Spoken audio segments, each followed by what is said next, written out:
Hello guys, നമ്മൾ Broadway blog ഇട്ടിട്ടുണ്ടായിരുന്നില്ലേ? അതിന്റെ part 3 ആണ് കേട്ടോ ഈ വീഡിയോ. ബ്രോഡ്വേ ചുറ്റിക്കറങ്ങിയതിന് ശേഷം നമ്മൾ പിന്നെ പോയിട്ടുണ്ടായിരുന്നത് ബാലി ദ്വീപിലേക്കാണ്. ബാലി ദ്വീപിൽ ഒരാൾക്ക് കയറാനായിട്ട് 100 രൂപയാണ് കേട്ടോ ചാർജ് വരുന്നത്. ഇവിടെ ഫുള്ളായിട്ട് മീനിന്റെ തീമിലാണ് കേട്ടോ ഇവർ സെറ്റ് ചെയ്തിട്ടുണ്ടായിരുന്നത്. പിന്നെ നമുക്ക് ഫോട്ടോസ് എടുക്കാൻ പറ്റിയിട്ടുള്ള ഒത്തിരി ഫ്രെയിംസും കാര്യങ്ങളൊക്കെ ഉണ്ടായിരുന്നു. അവിടുന്ന് പിന്നെ നമ്മൾ കുറച്ച് ഫോട്ടോസും വീഡിയോസും ഒക്കെ എടുത്തിട്ടുണ്ടായിരുന്നേ. ഇവിടെ വന്നതിന് ശേഷം എവിടെ തിരിഞ്ഞു നോക്കിയാലും മീനോളായിരുന്നു കേട്ടോ. കാണാൻ നല്ല ഭംഗിയുള്ള മീനോളാണ്. പക്ഷെ എനിക്ക് മീനോള് ഭയങ്കര പേടിയാണ് കേട്ടോ. അത്യാവശ്യം വലുപ്പമുള്ള മീനുകളൊക്കെ തന്നെ എനിക്ക് ഭയങ്കര പേടിയാണ്. പിന്നെ ഇത് വന്നിട്ടൊരു പോണ്ടാണ് കേട്ടോ. അതിന്റെ നടുവിലായിട്ട് കല്ലുകൾ ഇട്ടിട്ടുണ്ട്. അതിന്റെ മീതെ കൂടെ നമുക്ക് നടക്കാനായിട്ട് പറ്റും. പക്ഷെ എനിക്ക് ഭയങ്കര പേടിയായിരുന്നു കേട്ടോ. കാരണം വീഡിയോയിൽ കാണുന്ന പോലെ അല്ല, മീനുകൾക്ക് അത്യാവശ്യം വലുപ്പം ഉണ്ടായിരുന്നു. അപ്പം മീനുകൾ എന്നെ എന്തെങ്കിലും കാട്ടുമെന്ന് വിചാരിച്ചാൽ എനിക്ക് ഒത്തിരി പേടിയായിരുന്നു.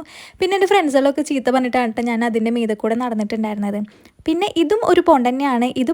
ഇതിൻ്റെ മീതെ കൂടെ നടന്നു കഴിഞ്ഞിട്ടുണ്ടെങ്കിൽ നമുക്ക് അവിടെ ഊഞ്ഞാൽ കാണാനായിട്ട് പറ്റും. അവിടെ ഇരുന്നിട്ട് നമുക്ക് ഫോട്ടോസും വീഡിയോസും ഒക്കെ എടുക്കാം കേട്ടോ. പക്ഷെ എൻ്റെ പേടി അതിനെ എനിക്ക് സമ്മതിച്ചിട്ടുണ്ടായിരുന്നില്ല. ഈ വ്ലോഗിന് ഇനി എത്ര പാർട്ട് ഉണ്ടെന്ന് എനിക്ക് പോലും അറിയില്ല. എന്തായാലും ബാക്കി വിശേഷങ്ങൾ അടുത്ത വീഡിയോയിൽ പറയാവേ. അപ്പോൾ പിന്നെ നാളെ കാണാം. ടാറ്റാ.